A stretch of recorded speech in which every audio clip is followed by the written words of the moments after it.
여러분, 오늘은 참 특별한 분 이야기를 들려드리려고 합니다. 우리나라를 먹여 살린 산업, 철강 산업을 맨손으로 일으킨 분이죠. 박태준, 이분 이름 들어보셨죠? 포스코 만드신 분입니다.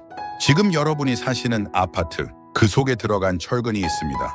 여러분이 타시는 자동차, 그것도 철로 만들어졌죠. 냉장고, 세탁기, 심지어 숟가락까지도요. 우리 생활 곳곳에 철이 안 들어간 데가 없습니다. 그런데 말이죠. 지금으로부터 딱 60년 전만 해도 우리나라는 철 한 톤도 제대로 만들지 못했습니다. 전부 외국에서 사와야 했어요. 그것도 비싼 돈 주고요. 일본에서, 미국에서 철을 수입해다가 썼습니다. 생각해보세요. 이 나라를 다시 세우려면 뭐가 필요합니까? 공장도 지어야 하고, 다리도 놓아야 하고, 건물도 올려야 하는데 그 모든 게 철이 있어야 가능한 일 아닙니까? 그런데 그 철을 우리가 만들지 못하고 남의 나라 눈치를 보면서 사와야 했다는 겁니다. 박태준 회장님이 바로 그 문제를 해결하신 분입니다. 아무것도 없는 땅에서, 기술도 없고 돈도 없는 상황에서 세계가 비웃을 때 안 됩니다, 불가능합니다 하는 말들 속에서도 끝까지 포기하지 않고 제철소를 만드신 분이에요. 그분의 이야기를 오늘 처음부터 끝까지 한번 들어보시죠. 정말 눈물 없이는 들을 수 없는 이야기입니다. 박태준 회장님은 1927년, 그러니까 일제강점기 때 경상북도 포항에서 태어나셨습니다. 그때는 나라도 없던 시절이었죠. 어렸을 때부터 가난했습니다. 먹고 살기 힘든 집안이었어요. 시나 그래도 공부는 열심히 하셨답니다. 해방이 되고 나서 육군사관학교에 들어가셨어요. 그때만 해도 군인이 되는 게 가난한 집 자식들한테는 출세하는 길 중 하나였거든요. 밥도 먹여주고 월급도 주고 나라를 위해 일할 수 있으니까요. 그런데 1950년에 전쟁이 터졌습니다. 6.25 전쟁이죠. 박태준 회장님도 장교로 참전하셨어요. 전쟁터에서 싸우셨습니다. 목숨 걸고 나라를 지키셨던 거예요. 그때 같이 싸운 전우들 중에 훗날 대통령이 되신 박정희 대통령도 계셨습니다. 전쟁이 끝나고 나서도 군에 계속 계셨어요. 실력을 인정받아서 승진도 하시고요. 그런데 이분은 그냥 편하게 군 생활만 하시는 게 아니었습니다. 항상 생각하셨대요. 전쟁으로 망가진 이 나라를 어떻게 하면 다시 일으켜 세울 수 있을까? 그러다가 1960년대 중반에 전역을 하셨습니다. 그리고 기업인의 길로 들어서셨죠. 처음에는 작은 회사를 운영하시면서 사업이 뭔지, 경제가 뭔지 배우셨어요. 그런데 1968년 박태준 회장님의 인생을 완전히 바꾸는 일이 일어났습니다. 당시 박정희 대통령이 박태준 회장님을 청와대로 불렀습니다. 자네가 제철소를 만들어주게, 갑자기 이렇게 말씀하신 겁니다. 박태준 회장님도 깜짝 놀라셨죠. 제철소요? 철 만드는 공장 말입니까? 그런 걸 어떻게 만듭니까? 기술도 없고 돈도 없고 사람도 없는데요. 그런데 박정희 대통령은 단호하셨답니다. 우리나라가 잘 살려면 반드시 제철소가 있어야 하네. 자네가 해주게. 자네밖에 없어. 에키노선. 사실 그 전에도 제철소를 만들려는 시도가 있었습니다. 1960년대 초반에도 몇 번 추진했었어요. 그런데 다 실패로 끝났습니다. 왜 그랬을까요? 첫째, 돈이 없었습니다. 제철소 하나 짓는데 엄청난 돈이 듭니다. 당시 우리나라는 가난했어요. 국가 예산 자체가 적었습니다. 그런 큰 돈을 어디서 구합니까? 둘째, 기술이 없었습니다. 철 만드는 기술이라는 게 그냥 쉬운 게 아닙니다. 구운의 용광로를 다루고 쇳물을 부어서 강철로 만들고 그걸 또 가공하고, 이 모든 게 최첨단 기술이었어요. 우리는 그런 기술이 하나도 없었습니다. 셋째, 외국이 도와주지 않았습니다. 세계은행에 돈을 빌려달라고 했더니 거절당했어요. 한국 같은 가난한 나라가 무슨 제철소를 짓느냐, 그 돈 있으면 차라리 농업이나 해라, 이렇게 말했답니다. 일본 회사들한테도 기술 도움을 요청했는데 거절당했습니다. 왜냐하면 일본 입장에서는 한국이 제철소를 만들면 자기들 철강 수출이 줄어들잖아요. 경쟁자가 생기는 건데 왜 도와주겠습니까? 이런 상황이었기 때문에 다들 안 된다, 불가능하다 했던 겁니다. 그런데 박태준 회장님은 달랐습니다. 대통령의 부름을 받고 나서 고민 끝에 결심하셨어요. 해보겠습니다. 제가 해내겠습니다. 1968년 4월 박태준 회장님은 포항종합제철주식회사, 나중에 포스코가 되는 이 회사의 초대 사장으로 취임하셨습니다. 나이 41세였습니다. 그때부터 지옥 같은 시간이 시작됐습니다. 해야다이드 제일 먼저 돈을 구해야 하면서 했어요. 세계은행은 안 된다고 했죠. 그러면 다른 데를 알아봐야 합니다. 박태준 회장님은 일본으로 날아가셨어요. 일본 정부를 설득하러 가신 겁니다. 날본이 우리를 식민 지배하면서 많은 잘못을 했지 않습니까? 그 배상의 의미로 그리고 앞으로 한일 관계를 좋게 만들기 위해서라도 우리 제철소 건설을 도와주십시오. 쉽지 않았습니다. 일본 기업들은 반대했어요. 한국한테 기술 넘겨주면 나중에 경쟁자가 된다면서요. 일본 정부도 망설였습니다. 그런데 박태준 회장님은 포기하지 않으셨어요. 허나 일본에 몇 번이고 가셨습니다. 일본 정치인들을 만나고 기업인들을 만나고 설득하고 또 설득하셨어요. 그리고 마침내 1969년에 일본 정부로부터 차관을 받기로 합의를 이끌어냈습니다. 돈을 빌려주겠다는 거죠. 얼마나 기뻤겠습니까? 하지만 돈만 있다고 되는 게 아니었습니다. 이제 땅을 골라야 했어요. 제철소를 어디에 지을 것인가 여러 곳을 알아봤습니다. 그러다가 포항이 선정됐어요. 박태준 회장님의 고향이기도 한 곳이죠. 포항은 바다와 가까워서 배로 원료를 실어오기 좋았고 땅도 넓었습니다. 1970년 4월 1일 포항 영일만 해변에서 제철소 건설 기공식이 열렸습니다. 공사가 시작된 겁니다. 그날 박태준 회장님이 하신 말씀이 지금도 유명합니다. 우리는 반드시 이 제철소를 완공할 것입니다. 만약 실패한다면 저는 영일만 바다에 몸을 던지겠습니다. 정말 목숨을 걸겠다는 각오였습니다. 농담이 아니었어요. 실제로 그만큼 절박했던 겁니다. 이게 실패하면 나라의 꿈이 꺾이고 국민들의 희망이 사라지고 자신의 인생도 끝이라고 생각하셨던 거죠. 공사가 시작됐지만 순탄하지 않았습니다. 첫 번째 문제, 기술진이 없었습니다. 철 만드는 기술자가 우리나라에 없다니까요? 그래서 외국에서 기술자들을 데려와야 했어요. 일본에서, 유럽에서 기술자들이 왔습니다. 그런데 그들도 반신반의했어요. 한국 사람들이 이걸 할 수 있을까 의심하는 눈빛이었답니다. 박태준 회장님은 우리 젊은이들을 해외로 보내셨어요. 일본, 독일, 미국의 제철소에 가서 배우고 오라고요. 수백 명의 청년들이 외국에 나가서 밤낮으로 공부하고 기술을 익혔습니다. 그리고 돌아와서 현장에서 일했어요. 두 번째 문제, 자재가 부족했습니다. 건설에 필요한 철골, 시멘트, 각종 기계들, 이게 다 외국에서 들여와야 했어요. 배로 실어오는데 시간도 오래 걸리고 돈도 많이 들었습니다. 세 번째 문제, 날씨였습니다. 포항은 바닷가 아닙니까? 태풍이 옵니다. 여름에는 폭우가 쏟아지고 겨울에는 추운 바닷바람이 불어요. 그런 악천후 속에서도 공사를 계속해야 했습니다. 네 번째 문제, 돈이 계속 부족했습니다. 예상보다 공사비가 더 들어갔어요. 자꾸 추가 예산이 필요했습니다. 그럴 때마다 박태준 회장님은 또 일본으로 달려가서 추가 차관을 요청하셨어요. 머리 숙이고 부탁하고 설득하고 간절하게 호소하셨습니다. 셰리, 그렇게 3년이 지났습니다. 1973년 드디어 1기 설비가 완성됐습니다. 첫 번째 용광로, 고로가 완성된 거예요. 이제 쇳물을 뽑아낼 차례입니다. 6월 9일 그날이 왔습니다. 첫 출선식, 그러니까 처음으로 쇳물이 나오는 날이었어요. 수천 명의 사람들이 모였습니다. 공사에 참여한 노동자들, 기술자들, 회사 직원들, 정부 관계자들 모두가 숨을 죽이고 지켜봤습니다. 용광로 안에서는 1500도가 넘는 고열로 철광석이 녹고 있었어요.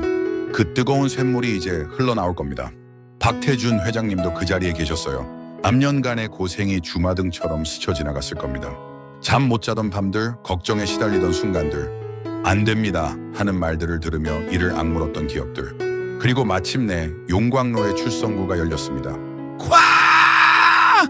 붉게 타오르는 쇳물이 쏟아져 나왔습니다. 마치 용암처럼 뜨겁고 밝은 쇳물이 흘러내렸어요. 그 순간 현장에 있던 사람들이 모두 환호성을 질렀습니다. 와! 울음을 터뜨리는 사람들도 있었습니다. 암년 동안 고생한 노동자들, 밤새워 일한 기술자들 모두가 기뻐서 울고 웃었어요. 박태준 회장님도 우셨답니다. 그 강직하고 단단해 보이던 분이 쇳물이 쏟아지는 걸 보시면서 눈물을 흘리셨어요. 기쁨의 눈물이었습니다. 안도의 눈물이었고요. 해냈다. 우리가 해냈어. 그 쇳물 한 방울 한 방울이 얼마나 소중했겠습니까? 그게 바로 대한민국이 스스로 만든 첫 번째 철이었으니까요. 더 이상 외국에 빌붙지 않아도 되는 거예요. 우리 철로 우리 공장을 짓고 우리 배를 만들고 우리 건물을 올릴 수 있게 된 겁니다. 이 소식이 전국에 퍼졌습니다. 신문에 대서특필됐어요. 라디오에서도 뉴스로 나갔고요. 국민들이 기뻐했습니다. 우리도 할 수 있구나. 우리나라도 이제 철을 만들 수 있구나. 하지만 박태준 회장님은 여기서 멈추지 않으셨습니다. 이게 설비는 시작일 뿐이에요. 이제 더 크게 더 많이 만들어야 했습니다. 이기 상기사기. 계속해서 설비를 확장해 나갔어요. 공장을 더 짓고 용광로를 더 만들고 생산량을 늘려갔습니다. 그 과정도 쉽지 않았습니다. 1970년대는 세계적으로 경제가 어려운 시기였어요. 오일 쇼크도 있었고요. 원자재 값이 폭등하고 세계 경제가 불안했습니다. 그럴 때마다 포항제철 확장 공사를 중단하자는 목소리가 나왔어요. 지금은 때가 아니다, 돈을 아껴야 한다, 이런 말들이 나왔습니다. 하지만 박태준 회장님은 흔들리지 않으셨어요. 지금 멈추면 안 됩니다. 계속 나아가야 합니다. 그렇게 밀고 나가셨어요. 그러면서도 회사 운영은 철저하게 하셨습니다. 낭비를 없애고 효율을 높이고 품질을 최고로 만들려고 노력하셨어요. 박태준 회장님의 경영 방식은 독특했습니다. 첫째, 현장주의였어요. 회장님이 맨날 공장 안을 돌아다니셨답니다. 사무실에만 앉아 계시는 게 아니라 직접 현장에 나가서 보고 듣고 확인하셨어요. 노동자들과 이야기도 나누시고요. 어떤 날은 새벽에 공장에 나가셨대요. 야간 근무하는 직원들이 제대로 일하는지 불편한 건 없는지 살피러 가신 거죠. 그러면 노동자들이 깜짝 놀랍니다. 회장님이 이 시간에 왜 여기 계세요? 그러면 박태준 회장님이 웃으시면서 내가 너희들 고생하는 거 봐야지 하셨답니다. 둘째, 사람을 아끼셨어요. 직원들을 가족처럼 대하셨습니다. 복지시설을 만들고 주택을 지어주고 자녀 교육도 지원해 주셨어요. 그러니까 직원들도 회사를 위해 목숨 걸고 일했습니다. 셋째, 품질에 집착하셨습니다. 싸게 많이 만드는 게 아니라 좋은 철을 만들어야 한다. 이게 회장님의 철학이었어요. 그래서 기술 개발에 계속 투자하셨습니다. 외국 기술만 베끼는 게 아니라 우리만의 기술을 개발하라고 하셨어요. 넷째, 정직하셨습니다. 뇌물 받는 거, 비리 이런 거 절대 용납 안 하셨어요. 누가 돈 봉투를 갖다 주면 그 자리에서 돌려보내셨답니다. 우리는 깨끗하게 일한다. 이게 원칙이었어요. 이런 식으로 회사를 경영하시니까 포항제철이 점점 강해졌습니다. 1970년대 말에는 4기 설비까지 완성됐어요. 연간 생산량이 몇백만 톤을 넘어섰습니다. 이제 우리나라는 철을 수입하는 나라가 아니라 오히려 수출하는 나라가 됐어요. 포항제철에서 만든 철이 일본으로, 미국으로, 유럽으로 팔려나갔습니다. 품질이 좋다고 소문이 났거든요. 일본 기업들이 처음에는 한국 철은 별로다 이랬는데 막상 써보니까 품질이 일본 철보다 나은 거예요. 그래서 오히려 한국 철을 찾게 됐습니다. 세계 철강 업계가 놀랐어요. 한국이 이렇게 빨리 성장할 줄 몰랐다. 불과 10년 전만 해도 아무것도 없던 나라가 이제 우리 경쟁자가 됐다니. 1980년대 들어서는 포항제철이 세계적인 기업이 됐습니다. 생산량으로 세계 10위 안에 들어갔어요. 그리고 계속 성장했습니다. 박태준 회장님은 여기서 멈추지 않고 새로운 제철소를 하나 더 지으셨어요. 전라남도 광양에 광양제철소를 건설하신 겁니다. 포항만으로는 부족하다. 더 많이 만들어야 한다 하셔서요. 광양제철소도 성공했습니다. 그래서 우리나라는 포항과 광양 두 개의 대형 제철소를 갖게 됐어요. 1990년대에 이르러서는 포스코가 세계 1위 철강 기업이 됐습니다. 생산량도 1위, 품질도 최고, 수익도 최고. 정말 대단한 성과였습니다. 박태준 회장님이 처음 시작했을 때만 해도 안 된다, 불가능하다 하던 그 제철소가 20년 만에 세계 최고가 된 겁니다. 이게 얼마나 놀라운 일입니까? 생각해보세요. 아무것도 없던 나라가, 기술도 돈도 없던 나라가 세계 최고의 철강 기업을 만들어낸 거예요. 그 중심에 박태준 회장님이 계셨던 겁니다. 물론 혼자 하신 건 아니죠. 수만 명의 직원들이, 노동자들이, 기술자들이 함께 땀 흘려 일했습니다. 그들의 노고도 컸어요. 하지만 그 모든 사람들을 이끌고 방향을 제시하고 희망을 보여준 사람이 박태준 회장님이었습니다. 박태준 회장님의 리더십은 정말 특별했습니다. 앞에서도 말씀드렸지만 현장을 직접 보러 다니셨어요. 회장실에만 앉아 계시는 분이 아니었습니다. 작업복 입고 공장 안으로 들어가서 노동자들과 어깨를 나란히 하고 일을 살피셨어요. 어떤 날은 용광로 앞에서 밤을 새우기도 하셨답니다. 새로운 기술을 시험하는 날이면 혹시 문제가 생길까 봐 직접 지켜보신 거죠. 그러다가 문제가 생기면 즉시 해결책을 지시하시고요. 직원들이 박태준 회장님을 무서워하기도 했지만 동시에 존경했습니다. 왜냐하면 회장님이 솔선수범하시는 모습을 봤거든요. 내가 편하게 있을 테니 너희가 고생해라 이런 분이 아니라 내가 먼저 고생할 테니 너희도 따라와라 이런 분이셨어요. 그리고 직원들에게 따뜻하셨습니다. 어떤 직원이 집에 어려운 일이 생기면 회장님이 직접 도와주셨대요. 돈을 주기도 하시고 병원을 연결해 주기도 하시고요. 직원 자녀가 대학에 합격하면 축하해 주시고 결혼하면 축의금도 주시고요. 그러니까 직원들이 회사를 그냥 직장으로만 생각한 게 아니라 자기 집처럼 생각했습니다. 우리 회사를 잘 되게 해야 한다, 이런 마음으로 일했어요. 박태준 회장님은 또 기술 개발을 정말 중요하게 생각하셨어요. 외국 기술만 베껴서는 안 된다. 우리가 직접 새로운 기술을 개발해야 한다. 그래서 연구소를 만드셨어요. 젊은 과학자들, 엔지니어들을 모아서 연구하게 하셨습니다. 실패해도 괜찮다. 계속 도전하라고 격려하셨어요. 그렇게 해서 우리나라 독자 기술이 나오기 시작했습니다. 외국에서도 놀랄만한 신기술들이 포항제철에서 개발됐어요. 그러면서 우리나라 철강 기술이 세계 최고 수준이 됐습니다. 박태준 회장님은 사회공헌에도 관심이 많으셨어요. 포항 지역이 제철소 때문에 발전했잖아요. 일자리가 생기고 사람들이 모여들고 도시가 커졌습니다. 그런데 회장님은 거기서 그치지 않으셨어요. 학교를 지어주셨어요. 포항공과대학교, 그러니까 포스텍이라는 대학을 만드신 겁니다. 이게 지금 우리나라 최고의 과학기술대학 중 하나가 됐죠. 왜 대학을 지으셨을까요? 나라가 잘 살려면 인재가 필요하다. 젊은이들을 잘 가르쳐야 한다. 이런 생각 때문이었어요. 그래서 사비를 들여서라도 대학을 만드신 겁니다. 병원도 지으셨어요. 포항에 좋은 병원이 없었거든요. 그래서 포항성모병원을 지어서 지역 주민들이 좋은 의료 서비스를 받을 수 있게 하셨습니다. 문화시설도 만드셨고 복지관도 만드셨어요.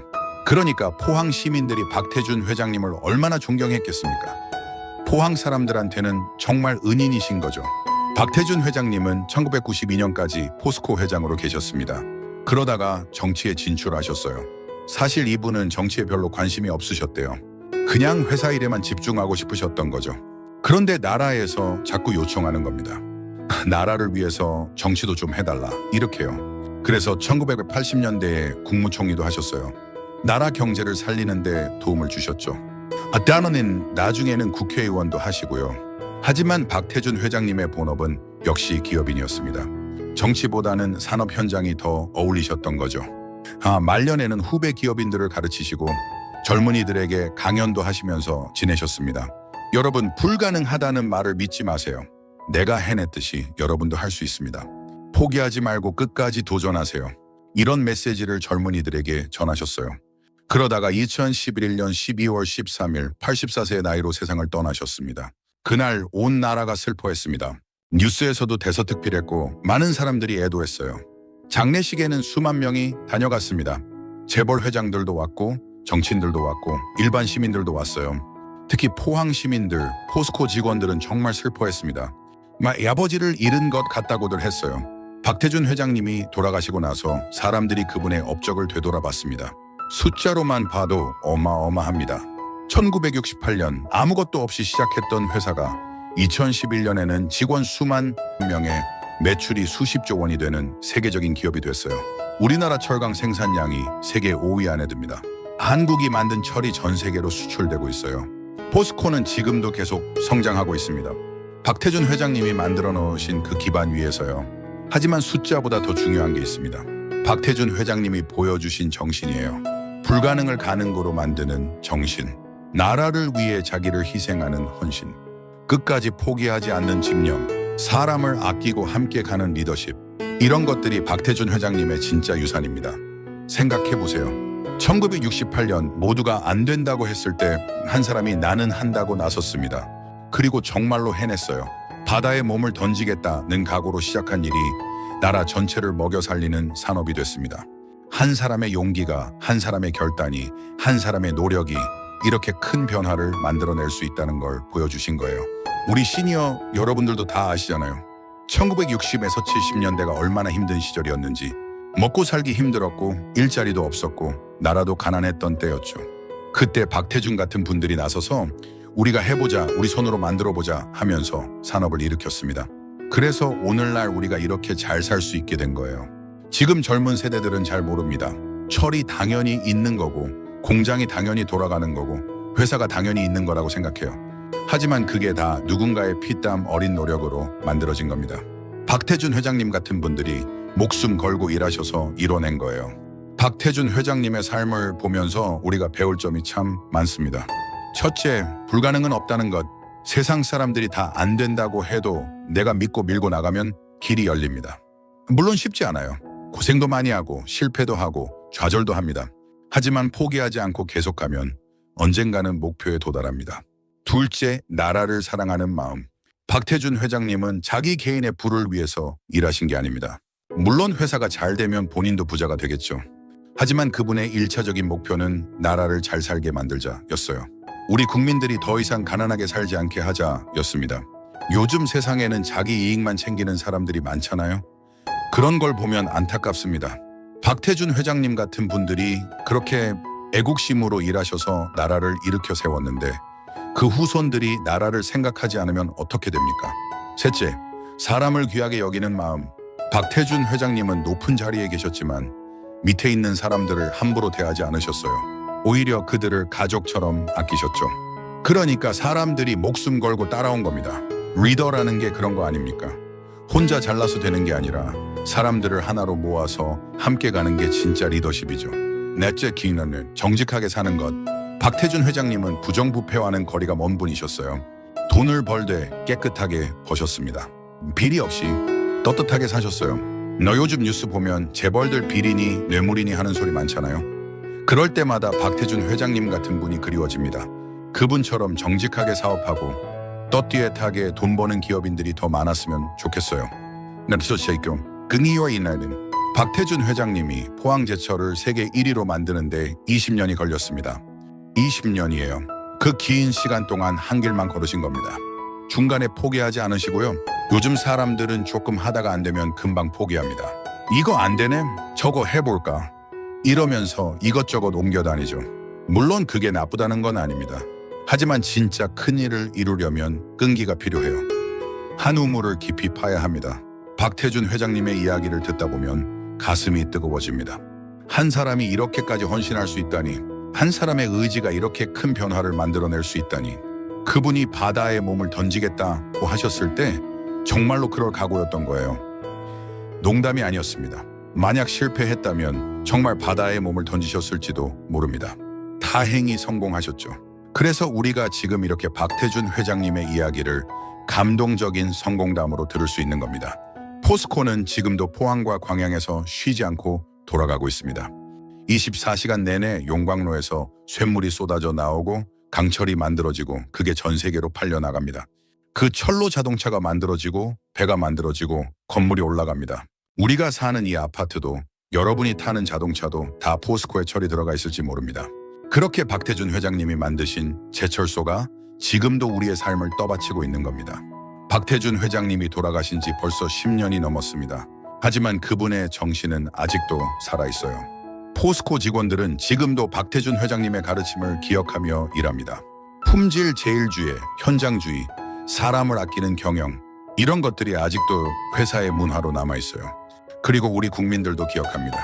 박태준 같은 기업인이 있었기에 우리나라가 이만큼 발전했다는 걸요. 앞으로도 박태준 회장님의 이야기는 계속 전해질 겁니다. 우리 아이들에게, 손주들에게, 그리고 그 다음 세대에게도요. 옛날에 박태준이라는 분이 계셨단다. 그분이 아무것도 없는 땅에 제철소를 세우셔서 우리나라를 부자 나라로 만드셨지. 이런 이야기가 계속 전해지겠죠. 여러분, 오늘 박태준 회장님의 이야기를 들으시면서 어떤 생각이 드셨나요? 혹시 가슴이 뭉클해지셨나요? 저도 이 이야기를 준비하면서 계속 감동을 받았습니다. 우리 시니어 세대분들은 다 아실 거예요. 그 시절이 얼마나 힘들었는지, 정말 하루하루 먹고 살기도 빠듯했던 때였잖아요. 그런데 그 어려운 시절에 박태준 같은 분들이 나라를 일으켜 세워주셨어요. 그래서 지금 우리가 이렇게 편하게 풍요롭게 살 수 있는 겁니다. 정말 감사한 일입니다. 그리고 우리도 배워야 합니다. 박태준 회장님의 그 정신을요. 지금도 늦지 않았어요. 우리 각자의 자리에서 최선을 다하고 정직하게 살고 이웃을 아끼고 나라를 사랑하면서 살아가면 됩니다. 그게 박태준 회장님께 보답하는 길이 아닐까요? 박태준 회장님은 이렇게 말씀하셨답니다. 나는 운이 좋았습니다. 좋은 시대에 태어나서 나라를 위해 일할 기회를 얻었으니까요. 하지만 진짜 행운은 훌륭한 직원들과 함께 일할 수 있었다는 것입니다. 겸손하신 말씀이죠. 사실 그분이야말로 천재적인 경영인이시고 불굴의 의지를 가진 리더였는데 자기 자랑은 하지 않으시고 직원들을 칭찬하신 겁니다. 그게 진짜 리더의 모습입니다. 박태준 회장님 같은 분이 더 많이 나오면 좋겠습니다. 우리나라에도 세계에도요. 자기 이익만 생각하는 게 아니라 나라를 생각하고 돈만 버는 게 아니라 사람을 키우고 성공해서 혼자 누리는 게 아니라 나눌 줄 아는 그런 리더 말입니다. 우리 젊은 세대들도 박태준 회장님의 이야기를 꼭 들어야 합니다. 그리고 배워야 해요. 우리 선배들이 이렇게 고생해서 나라를 일으켰구나. 우리도 그 정신을 이어받아야겠구나 하는 마음을 가져야 합니다. 요즘 젊은이들 중에는 나라에 대한 자부심이 별로 없는 친구들도 있다고 하더라고요. 헬조선이니 뭐니 하면서 불평만 하고요. 물론 불만이 있을 수 있습니다.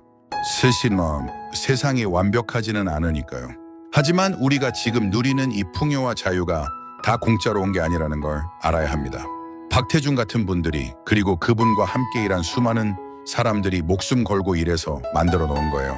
그러니까 우리도 감사할 줄 알고 그 뒤를 이어서 더 나은 나라를 만들어 가야 합니다. 박태준 회장님의 묘소는 포항에 있답니다. 그분이 그토록 사랑했던 포항, 그분이 제철소를 세웠던 그 땅에 잠들어 계세요. 지금도 많은 사람들이 그 묘소를 찾아갑니다. 포스코 직원들도 가고 포항 시민들도 가고 박태준 회장님을 존경하는 사람들이 찾아가서 묵념을 합니다. 시어비장님 감사합니다. 회장님 덕분에 우리가 이렇게 살고 있습니다. 이 브릿지 센처 이런 마음으로요. 그분의 묘소 앞에는 작은 비석이 있는데 거기에 이렇게 쓰여 있답니다. 철강 보국 뒤에 깜바오고 철강으로 나라에 보답한다는 뜻입니다. 정말 박태준 회장님의 삶을 한마디로 표현한 말이에요. 그분은 진짜로 철강으로 나라에 보답하셨습니다. 나라가 가난해서 고생할 때 철강 산업을 일으켜서 나라를 부자로 만드셨어요. 그게 얼마나 자랑스러운 일입니까? 우리도 각자 자기 자리에서 나라에 보답하며 살아야겠죠. 꼭 큰 일을 할 필요는 없어요. 각자 자기 일을 성실하게 하고 정직하게 살고 이웃을 도우며 사는 것, 그것만으로도 충분합니다. 박태준 회장님도 처음부터 큰 계획을 가지고 시작하신 건 아니었을 거예요. 그냥 나라를 위해 무언가 해야겠다는 마음으로 시작하셨고 한 걸음씩 앞으로 나아가신 겁니다. 그러다 보니 어느새 세계 최고의 제철소를 만들어 놓으신 거죠. 우리도 마찬가지입니다. 지금 당장은 별거 아닌 것처럼 보여도 성실하게 꾸준히 하다 보면 큰 결과가 나옵니다. 포기하지 말고 계속 나아가야 해요. 박태준 회장님이 바다에 몸을 던지겠다고 하시면서까지 지키신 그 약속처럼 우리도 우리의 약속을 지키며 살아가야겠습니다. 가족에게 한 약속, 친구에게 한 약속, 사회에 한 약속, 그리고 자기 자신에게 한 약속을요. 오늘 박태준 회장님 이야기를 듣고 나서 여러분도 뭔가 느끼신 게 있으실 겁니다. 나도 더 열심히 살아야겠다. 나도 누군가에게 도움이 되는 사람이 되어야겠다. 이런 생각 말이에요. 그럼 그런 생각이 드셨다면 그게 바로 박태준 회장님이 우리에게 주신 선물입니다. 그분의 삶이 우리에게 영감을 주고 용기를 주고 희망을 주는 거죠. 우리나라에는 박태준 같은 위대한 분들이 많이 계셨습니다. 산업을 일으키신 분들, 교육을 일으키신 분들, 문화를 꽃피우신 분들, 다들 자기 자리에서 최선을 다하셨어요. 그분들 덕분에 지금의 대한민국이 있는 겁니다. 우리도 그 뒤를 이어야 합니다. 다음 세대를 위해서, 우리나라의 미래를 위해서 더 나은 세상을 만들어 가야 해요. 그게 우리 시니어 세대의 책임이기도 하고요. 젊은이들에게 좋은 본보기를 보여주고 올바른 가치관을 전해주고 희망을 주는 것, 그게 우리가 할 일입니다. 박태준 회장님이 그러셨듯이요. 자만에 오늘 이야기는 여기서 마치겠습니다. 긴 이야기였지만 끝까지 들어주셔서 감사합니다. 박태준 회장님의 삶은 정말 영화 같은 이야기였죠. 실제로 영화나 드라마로도 만들어졌으면 좋겠다는 생각이 듭니다. 많은 사람들이 그분의 이야기를 알았으면 좋겠어요. 얘는 여러분도 주변 분들에게 이 이야기를 해주세요. 자녀들에게도 손주들에게도요. 우원하는 옛날에 박태준이라는 분이 계셨는데 이렇게 시작하시면 됩니다. 그러면 우리 아이들이 배울 거예요. 아, 우리 선배들이 이렇게 대단한 일을 하셨구나. 나도 열심히 살아야겠구나 하고요. 그게 바로 역사를 기억하는 이유입니다. 선배들의 공로를 잊지 않고 그 정신을 이어받기 위해서죠. 박태준 회장님 정말 고맙습니다. 회장님이 계셨기에 우리가 지금 이렇게 잘 살고 있습니다. 회장님의 명복을 빕니다. 그리고 회장님이 만드신 포스코가 앞으로도 계속 잘 되기를 바랍니다. 여러분도 건강하시고요. 오늘도 좋은 하루 보내세요.